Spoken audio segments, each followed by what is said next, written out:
In this video we'll take a brief look at automatic processing in Formpak.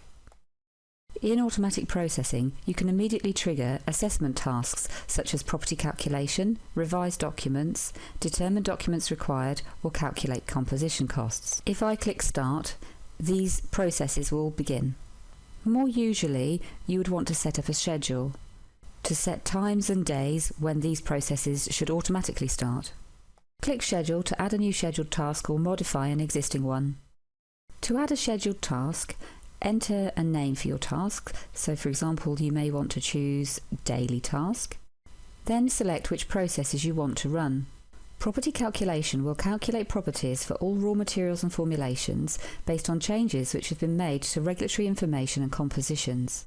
You can set time limits on different processes, for example, to allow server capacity for other processes or to ensure processes are finished by a set time. I also checked Calculate Composition Costs, which calculate formulation costs based on any changes.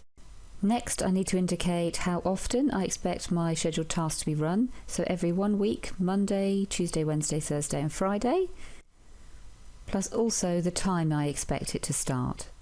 I'm going to choose 7 PM or 1900 hours. To save the task, click New Task. You can see it's been added successfully. I'm going to add one more task to be completed at the weekend. And in this task, I'm going to include revised documents and determine documents required.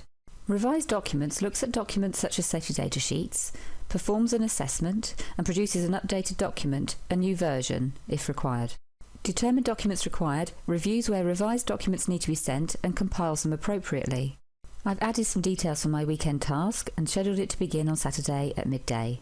And to complete it, I just select New Task. So now I have two scheduled processes, a daily task and a weekend task. I can return to automatic processing to modify these tasks in the future. Thank you for watching this tutorial and please contact us if you'd like further information.